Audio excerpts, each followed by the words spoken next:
Thank you very much for joining today's webinar. Kindly requesting participants to post their questions in the comment box. At the end of the webinar, we will have a short Q&A session. And good evening, Dr. Nisha Jain. Thank you for accepting our invitation, and it's an honor to introduce you, ma'am. Thank you.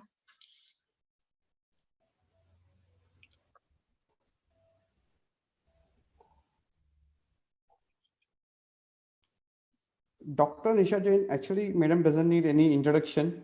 So, Dr. Nisha Jain is an internationally trained OBG having expertise in performing minimally invasive surgery and handling infertility and high risk pregnancy cases, along with outstanding record of 30 plus years of experience in the field of OBG. And when it comes to her education and fellowship, she had her MD in medicine from Moscow Medical Institute, USSR in 1984, and she had her MD in OBG from LLRM Medical College in Meerut in 1989. And she trained for performing laparoscopy oncology by Dr. Punt Ambedkar.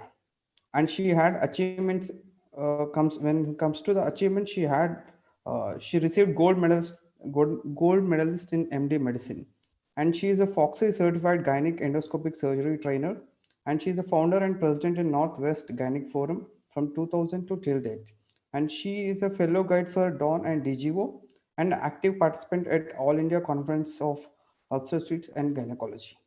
Yeah, with this, ma'am, we welcome you, madam, onto the webinar for today's webinar. And madam, before proceeding to the webinar, we have a short AV on Shield Connect, which is a Okay, digital platform. And I request your permission for launching the Shield Connect. definitely. Thank you for your Yes, kind word, Dr. Somesha. thank you, ma'am.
Yeah, this is a Shield Connect web page, which is a digital platform, and this is a dynamic platform to connect doctors at one place with all the scientific literature through webinars, blogs, and also Shield not only moving with the science, it also strives to improve the state of the patient care, adapting to the modern day practices. I request all the doctors to please do visit Shield Connect website for all the webinars and the blogs. Yeah, thank you, madam. Thank you for giving us the time. And over to you, ma'am. Thank you. Thank you, Somesh. I share my screen now.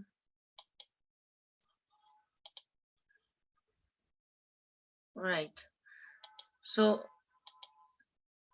Today we will be talking about gestational diabetes mellitus management. We all know the burden of diabetes mellitus is very high in Indian population, and there is a need to do something to reduce this problem. As per Indian guidelines, gestational diabetes mellitus is defined as any degree of impaired glucose tolerance of which first onset or recognition is during pregnancy. Many are de novo pregnancy-induced diabetes. Some are type 2 diabetes, that is 35 to 40%, and 10% have antibodies, that is type 1 diabetes. Now, the global magnitude of this problem, it is prevalent worldwide, but it is different in different racial and ethnic groups. In America, in white women, it is 3.9%, whereas in Asian women, it is 8.7%. In Europe, 0.6 to 3.6%. Australia is also low, but in Indian women in Australia, it is 17.7%. China and Japan both have low percentage of diabetes mellitus. Just a sec. So variability is partly because of the different criteria and screening regimes. Now in India, what is the magnitude? It's very high. This was a Chennai-based hospital-based study, universal screening. 18.9% had fasting glucose more than 26 and PP glucose more than 140. Trivandrum 15%, Bangalore 12%, Erode 18.8%. There was a in Chennai community-based universal screening where in urban population it was found to be 17.8%. In semi-urban it was 13.8%. And in rural areas it is 9.9%. So it's clearly seen that it's more common in urban population. In Chennai, the rate was very low. Mysore, Parthenon study, it was 6%. In Maharashtra, hospital-based study selective screening, 7.7% had GDM and 13.9% had glucose intolerance. Coming up to the physiology of GDM, if we see that GDM, why it happens. There is insulin resistance due to placental secretion of anti-insulin hormone, pancreatic beta cell dysfunction caused by genetics, we are genetically inclined, autoimmune disorders, and chronic insulin resistance. Late in pregnancy, maternal hepatic glucose production is increased by 15 to 30% to meet fetal demand. So the combination of glucose intolerance, hyperglycemia, and beta cell dysfunction, they all lead to gestational diabetes mellitus. We know all are conversed with the risk associated with diabetes in pregnancy as coming to maternal risk, preeclampsia, increased cesarean deliveries, subsequent development of type 2 diabetes mellitus, 30% maternal mortality rate, progression of chronic complications of diabetes, then gestational hypertension, hypoglycemia, pyelonephritis, ketoacidosis, polyhydramnios, preterm labor, seizures, and it doubles the spontaneous abortion risk. Fetal risk are birth injuries due to heavy weight, childhood obesity, hyperbilirubinemia, hypoglycemia, macrosomia, shoulder dystocia, RDS, premature birth, and increased cord blood serum C peptide levels, abnormal birth weights, either very high or very low, increased risk of type 2 diabetes mellitus and or GDM in next pregnancy. And there is, of course, a definite increase in the congenital malformations, which is around 17%.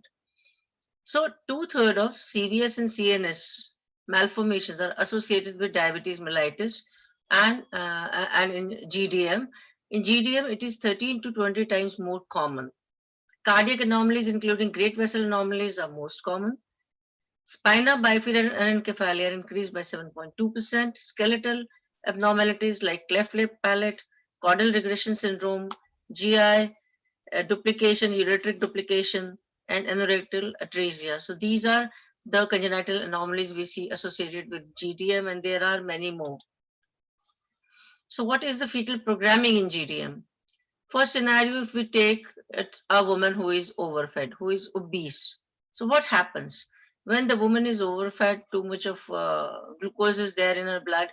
So there is fetal pancreas secretes higher than normal insulin because of the more available amount of glucose, which leads to early exhaustion of beta cells of pancreas.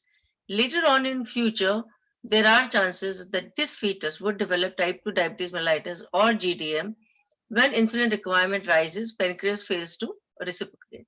So the fetus grows up with exhausted pancreatic beta cells, leading to type 2 diabetes mellitus.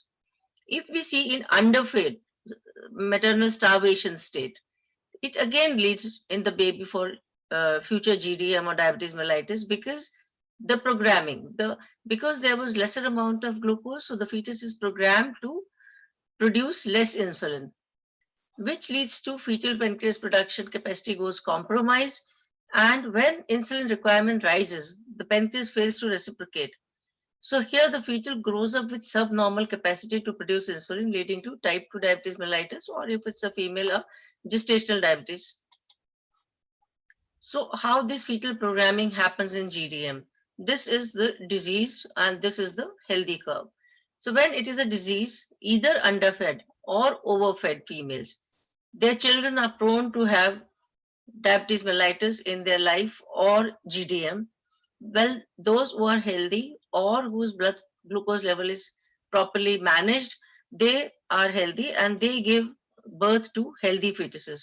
So here the work comes that we should not let the women to be underfed or overfed, and we should control their GDM and diagnose it at the earliest first antenatal visit.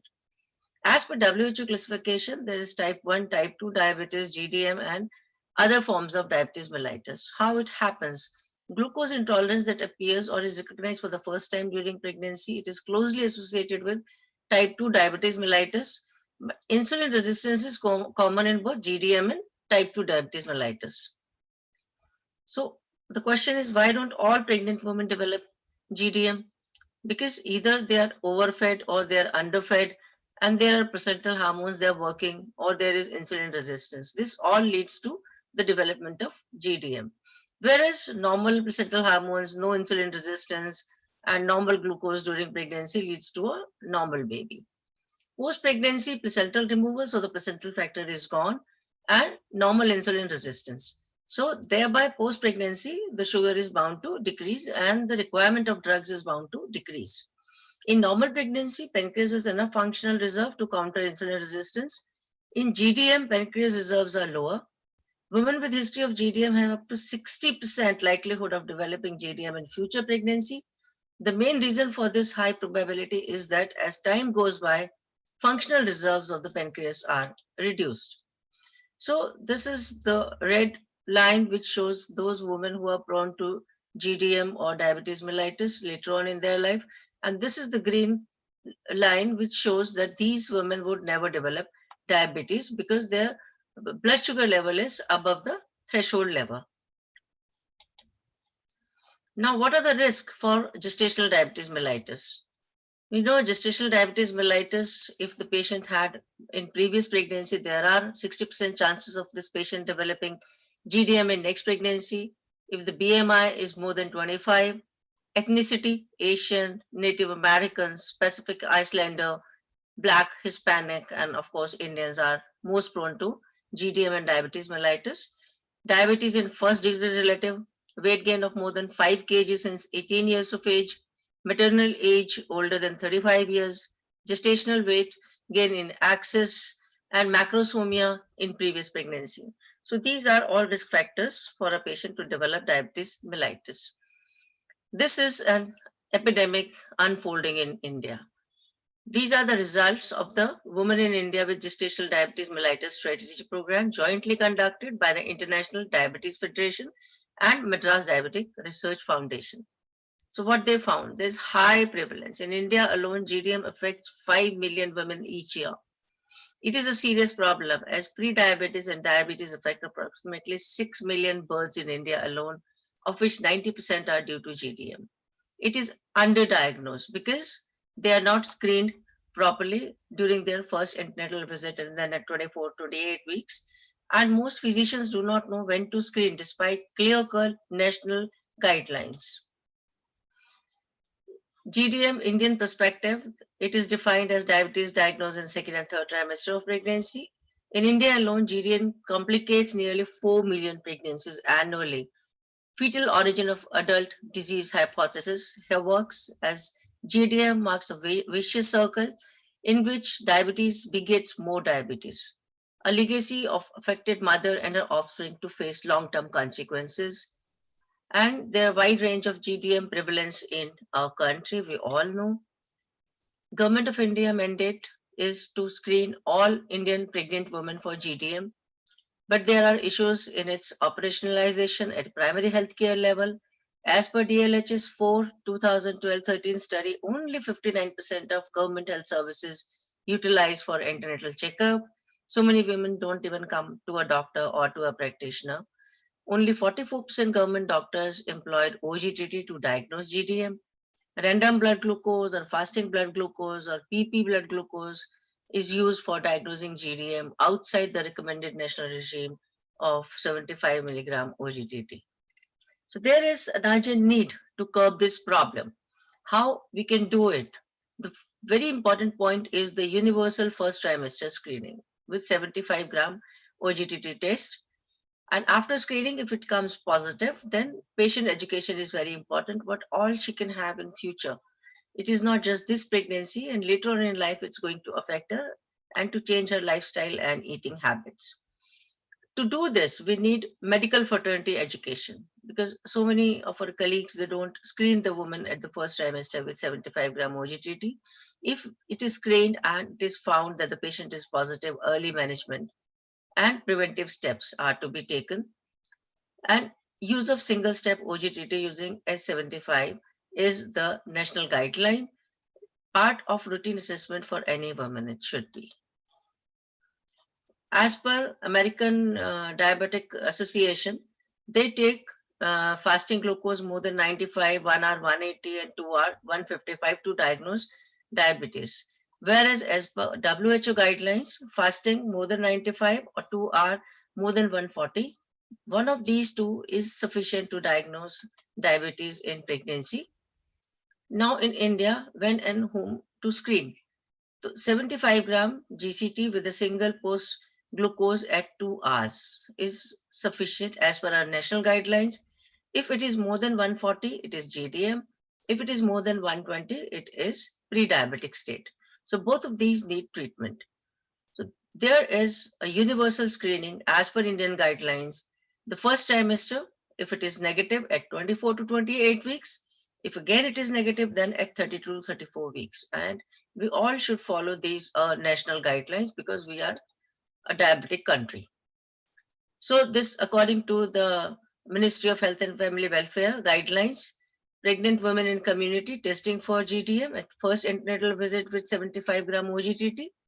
And if the value is more than 140, it is taken as positive and treated as per GDM management guidelines. If it comes negative at first visit, then we have to repeat at 24 to 28 weeks time. And there again, if it is negative, then it is fine, but we should screen at 30 to 34 weeks also. But if it is positive, then we treat and manage as per GDM guidelines. So what are the management issues? The very first important is patient education. In heavy OPD, the doctors cannot educate each and every patient. So we need to have somebody to counsel them. A counselor has to be there to counsel the patient about all the follow-up complications which they can have. Medical nutrition therapy is the foremost or the first step to cure this disease, and medical nutrition therapy helps around 70% of the patient and they may not need any other medical treatment. If medical nutrition therapy fails, then pharmacological therapy, then again we have many products available, IV and oral. Glycemic control, how and when to monitor, and ultrasounds. Planning of delivery has to be discussed with the patient. What is our goal in medical nutritional therapy? It is to achieve normoglycemia, prevent ketosis is very important, provide adequate weight gain, and contribute to fetal well-being.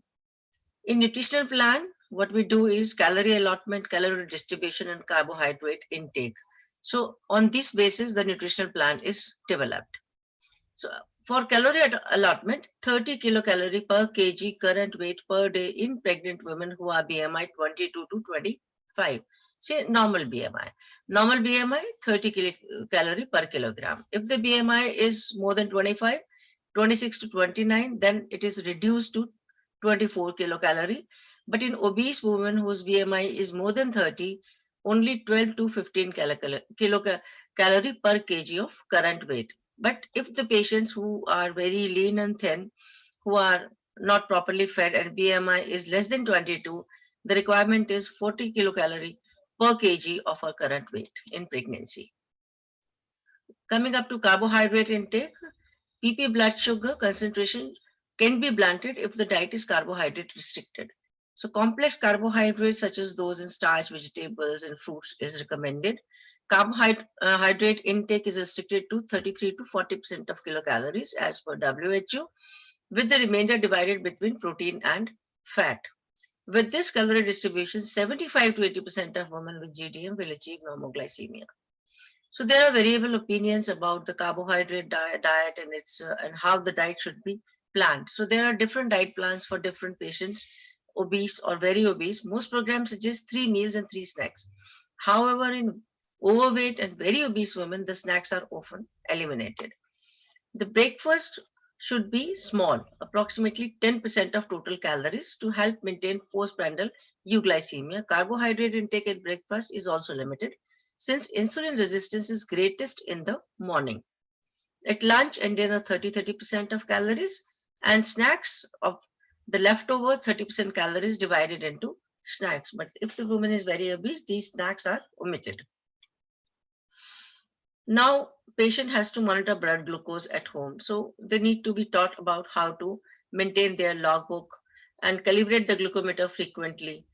HbA1c is normally done 2 to 4 weeks and the target is 5.1. Now again, there is a confusion. Few people say 5.1, few studies say 5.7 and few say less than 6.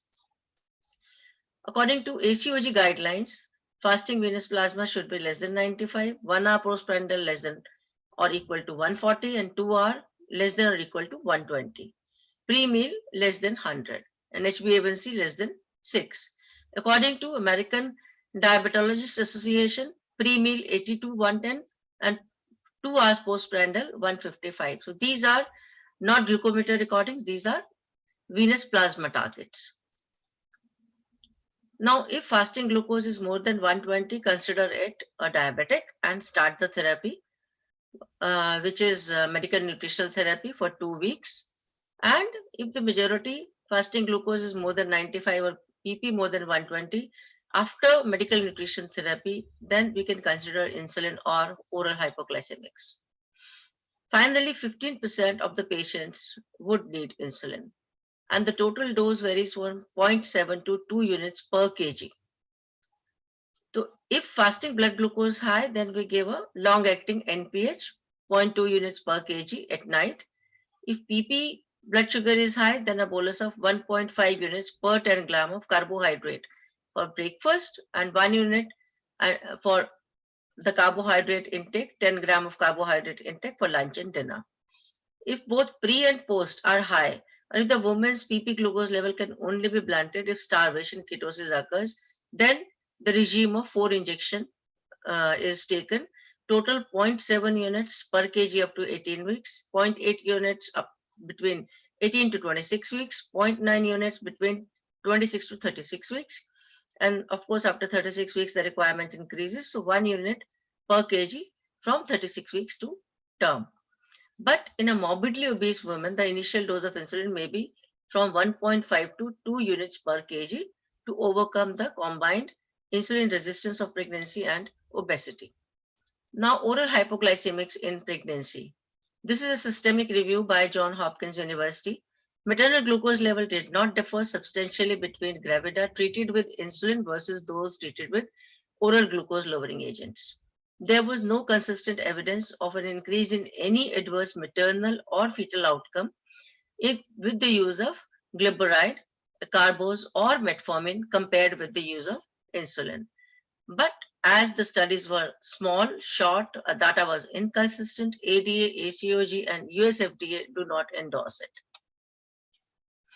Now, tolbutamide and chlorpropamide, they cross placenta, cause fetal hyperinsulinemia and prolonged fetal hypoglycemia. Glibenclamide, there is minimal transplacental transport. Observational studies say no excess anomalies or hypoglycemia. There's only RCT with 404 women, glibenclamide versus insulin, which found no difference between the women treated with glibenclamide or insulin. Second generation sulfonylureas, especially glyburide, do not significantly cross the placenta. Fetal concentration is only 1 to 2% of maternal concentration. Torbutamide crosses placenta most freely, followed by clopramide, glipizide, and glyburide. Metformin crosses placenta, but not teratogenic in the rat models. It has not been studied in men. Metformin is a category B drug according to FDA. There is no adverse outcome after first trimester. Second and third trimester are safe and effective. If we compare metformin versus insulin, no serious adverse effects, and there are no studies with glibenclamide. Carbos, two preliminary studies in thiazolidines we don't use due to their effects on the fetus. So currently what we have available as oral hypoglycemic agents, it is metformin and inositols. Insulin is given IV. So all the agents have their pros and cons. Metformin, it attacks insulin resistance. We have by our own Indian experience.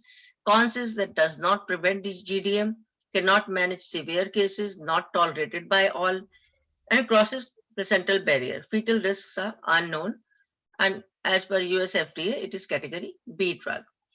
Insulin, it is efficacious, but it is injectable, can cause hypoglycemia, weight gain, large for gestational age babies, unable to prevent fetal complications of GDM, and does not tackle the root cause. Now coming up to this new drug in GDM, which is inositols, the process that both prevents and manages GDM. Attacks on the root cause of GDM leads to favorable fetal and maternal outcomes, shown to be superior to metformin, safer than both insulin and metformin. Cons is that limited usage experience, limited investment in research and education by pharma industry, takes time to show the results. Confusion still exists in terms of dose formulation of this drug and how is its outcome. We don't know much because not much studies are done, but it is very promising drug. The members of inositol family regulate insulin signaling. Myoinositol and decaiinositol are the most important members of this family, as we all know. Now, they are called the gatekeepers. They are gatekeepers on insulin signaling and glucose metabolism. What MI does? It is necessary for translocation of glucose transporter to the cell membrane, and thereby it regulates glucose cellular uptake. Coming up to DCI, it stimulates pyruvate dihydrogenase, which is necessary for ATP production by regulating Krebs cycle, stimulates insulin secretion by beta pancreatic cells, and all these effects take place when MI and DCI in the physiological ratio of 40:1. Now, this is about the GDM and normal pregnancy. What do we see? In GDM, MI levels are 36% lower than in normal pregnancy, and DCI levels are lower by 50% in diabetic subjects. So when we have this MI levels reduced, it leads to less production of DCI, which in itself causes epimerase activity lowered and high insulin resistance. So that's how, if we use it, we can prevent all these things. Now, MI plus DCI 40:1 ratio in GDM normalizes insulin signaling and glucose metabolism. Insulin resistance diminishes, blood glucose levels normalize, and insulin levels become normal. This is a study in 2013 by NI et al. Of MI in GDM.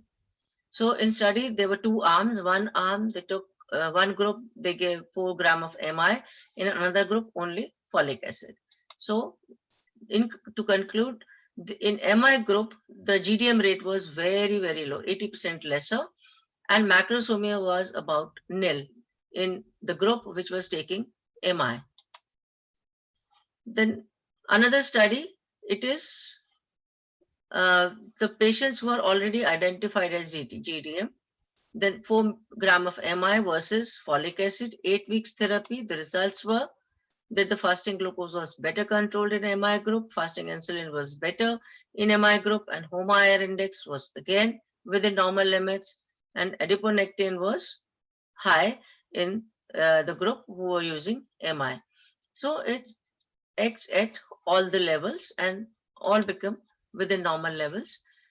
And this is inositols versus insulin. In GDM, 2016 Lubin et al. Studied GDM patients, 30 were taken, of which half of the group was given 4-gram MI with folic acid and another half was given insulin. So what are the results? In MI group, 75% lower insulin usage during delivery. During delivery, the requirement of insulin, we know it rises, but as its resistance was taken care of in MI group, so there were lower insulin usage during delivery. Maternal weight gain was 22% lower, maternal weight gain in MI group, and induced labor rate was again very less.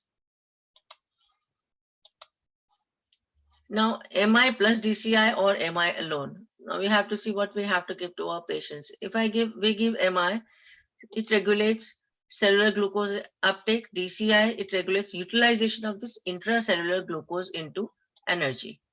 So they have synergistic effect at a physiological ratio of 40:1. Safety parameters. It is as safe as vitamin B complex group. It is water soluble and excreted via urine. So when we are giving MI to our patients, we have to see that renal profile KFT is within normal limits. There are no renal disease before giving this drug to the patients. As per studies, 4 gram per day reported no side effects. But if the dose was increased to 12 gram, nausea, flutters, loose stools were there, and 30 milligram, they were all worsening. So what inositol means to GDM? What it does?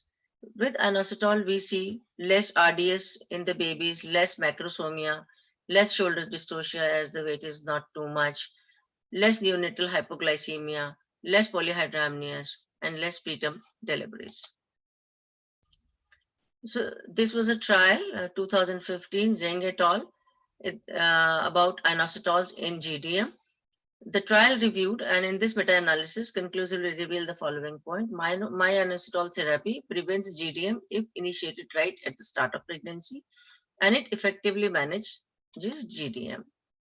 This was a Cochrane review, which said, although the evidence is based on 4 small clinical trials, 3 published and 1 conference abstract, it appears that myo-inositol shows promise in reducing the risk of gestational diabetes. None of the current trial produced any primary neonatal abnormality. So what are the recommendations? First of all, we have to find the patients who are high risk, who have these high risk factors, like at the booking appointment, determine BMI if it is above 30, previous macrosomia baby weighing more than 4.5 kg, previous GDM, family history of diabetes in first relative, minority ethnic family origin with a high prevalence of diabetes. Almost all Indians are prone to diabetes. And screening is done as per national guidelines, 2-hour OGTT with 75 gram oral glucose. And offer women with any any of the other risk factors for gestational diabetes, OGTT at 24 to 28 weeks. Diagnostic criteria, we know this is given in millimole. Fasting is 5.1 to 6.9, 1 hour more than 10, and 2 hour 8.5 to 11. Now, the most important part in prenatal care is health education. We need to educate our patients about the complications they can have and how their diet and exercise is going to help them. So the GDM will respond to the change in diet and exercise, oral blood glucose lowering agents, or insulin therapy if diet and exercise do not control. So that has to be explained to them, and they have the right to choose whatever they want, oral or insulin therapy. If GDM is not detected and controlled, the risk of serious adverse birth complications, as shoulder dystocia and abnormalities, has to be told to the patient. A diagnosis of GDM will lead to increased monitoring interventions during both pregnancy and labor. MNT in GDM, a dietitian nutritionist should provide adequate micronutrients to support pregnancy based on the guidance from the dietary reference intake. So whenever we are treating a patient with GDM, a medical nutritional therapist should be involved in this. Physical activity is very important. These patients should be guided. Again, I'm saying GDM should be diagnosed at any time pregnancy. One of the following criteria are met with 75 gram OGTT. We know it. Fasting is 95 and postprandial after 2 hours is 140. Pharmacological therapy for women who are non-adherent or who wish who refuse insulin, glyburide or metformin may be used as an alternative. We in India are using metformin, whereas in US they're using glyburide. Blood glucose monitoring, there are devices which can do continuous monitoring of glucose, but it is not required in antenatal patients. So the target values for control during pregnancy, fasting less than 5.3 millimole per liter, 1 hour PP less than 7.8 and 2 hour less than 6.7. Ketone monitoring is very important. It has to be done regularly because there can be ketosis in patients who are not properly controlled diabetes or who take less amount of carbohydrates. So these patients can develop diabetic ketoacidosis. They should be explained about the symptoms. If they have this, they should immediately take a glucose pouch, which should be handy with them. HbA1c monitoring is used as an ancillary aid to self-monitoring. Aim for HbA1c less than 6, but in India we say less than 5.7, which is the value by the national guidelines acceptable. Continuous glucose monitoring, do not offer continuous glucose monitoring. Fetal monitoring, of course, ultrasounds are done as we usually do. First scan, then NT-NB scan, level 2 scan, then at 28 weeks if it is needed, and at 36 to 37 weeks to find out the weight of the baby and the mode of delivery to be advised. Timing and mode of birth has to be discussed with the patient, and they should know that if the baby weight is too much, what complications they can have, and they may have to go for C-section if the baby weight is more than 4 kg. Glycemic control, women should be closely monitored during labor and delivery because this is very important. The glycemic control has to be achieved during labor and delivery because whenever there is high blood sugar during labor or delivery, the more the higher the blood sugar, the more chances are the baby going into hypoglycemia. And maternal glucose level should be kept between 4 to 7 millimole. That means somewhere around 120 to 140 milligram percent.